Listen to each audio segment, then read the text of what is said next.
I'm thrilled, honored, pleased to have the 26-time Emmy Award winner, Peabody Award winner, and eulogist of Muhammad Ali, one of the three, Bryant Gumbel, here on The Rich Eisen Show. Bryant, thank you for calling in. Hey, Rich, how you doing? I'm doing fine. What was it like in that room Friday? It was tiring for openers. It went a little longer than I thought any of us expected. I mean, look, it was a remarkable day. It was a coming together, the likes of which I don't think I've ever seen. I'm not sure many people have.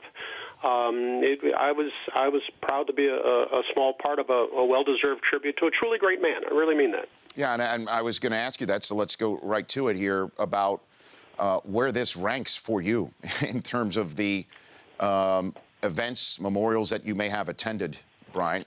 I've never been to one quite like it, Rich. I mean, not only the memorial itself, but I think what I saw that day in the city of Louisville was really rather remarkable. I mean, there had been a procession of cars as it carried his casket to the cemetery, and the procession stopped by the Ali Center and stopped by his childhood home, and it went through the city, and it was almost like, I'm sure you remember when the New York Marathon was held in this city, how as the runners would go through every neighborhood, people just flocked to the sidewalk to cheer them on and to try to give them some encouragement. And the people of Louisville turned out by the hundreds of thousands, it seemed, and just throwing flowers at his car, trying to touch the hearse as it passed. It was a remarkable show of not just love and respect, but also of the inclusion that Muhammad preached. It was really quite remarkable, I thought.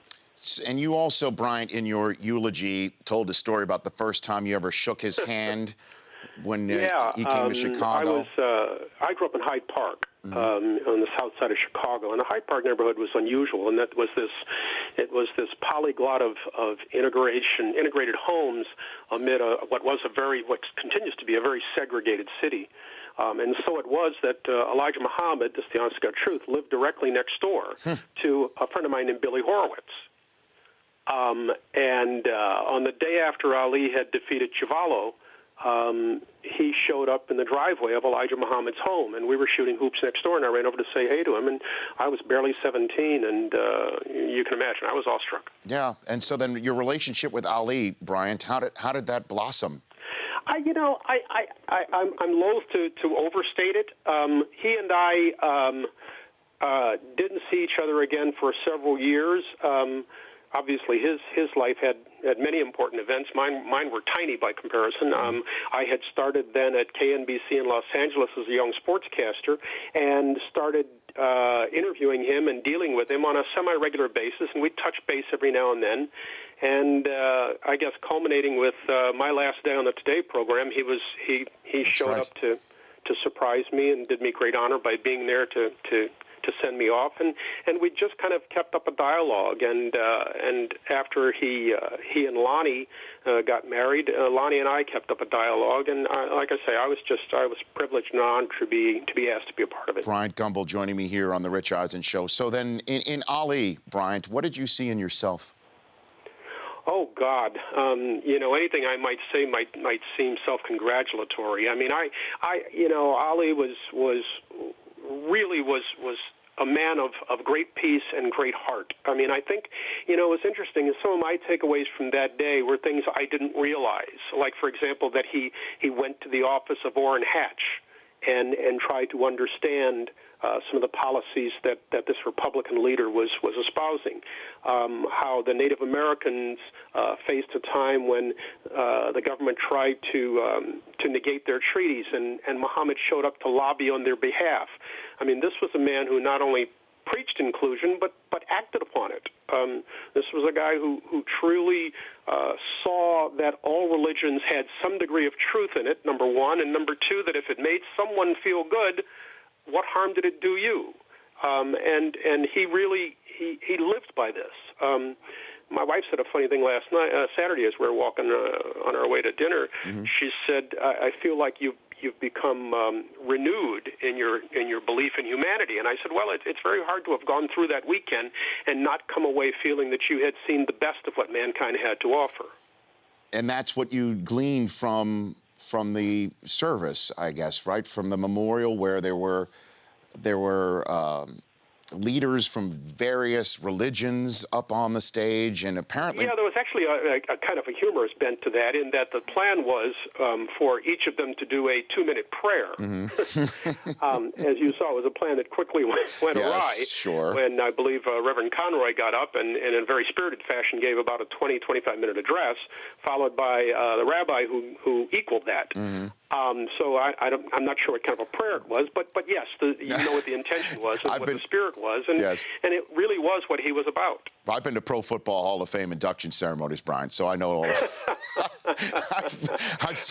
I've seen that in action before. I was sitting with Matt and between Matt and Valerie Jarrett when the rabbi was up there, and Matt turned to me at one point. He goes, "Wow, he's really going." I said, "You know what the funny part is? He's not even Jewish."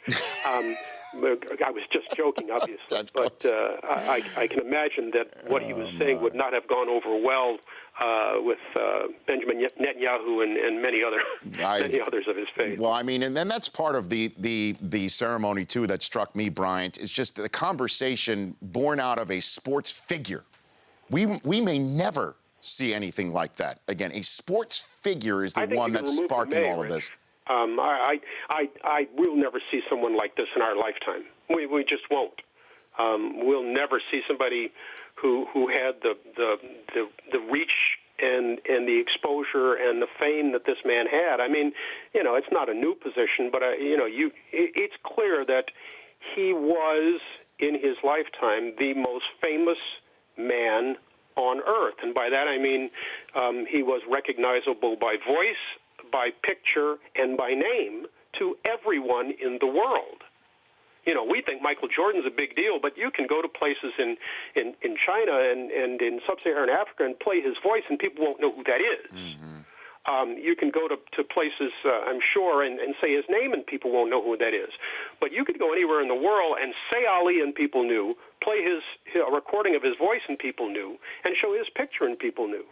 So I guess my last question for you, Bryant, is I guess to rephrase in a way what I asked you before is, what from Ali do you think resides in you or influenced you in any part of your becoming a man or becoming the figure that you are in the history of television and the job that you do, Bryant? I think he could teach everybody a lot of things. I take from it humility, that if somebody that big and that powerful and that famous with that kind of a reach cared most about those who were less fortunate, was important. He could have spent his life hanging with the rich and famous and the important and the powerful, and yet the people he sought out and the people he fought on behalf of were the antithesis of that. And I think there's a lesson to be had there. I wish I could be half as good at it as he was, but to the extent he made me think of it, I'm enormously grateful. Well, that said, Bryant, I was talking with my wife last night that you were going to be on this show. The couple of years that she spent working on yours is a highlight of her life. and 2 years I got to spend football seasons with you is one of the highlights of mine as well. Well, Rich, you're very kind. I'm grateful. True story. Thank you for calling in, Bryant. I appreciate it. Take care of yourself, will you? You same. That's Bryant Gumbel. The Rich Eisen Show, weekdays at noon Eastern on Audience.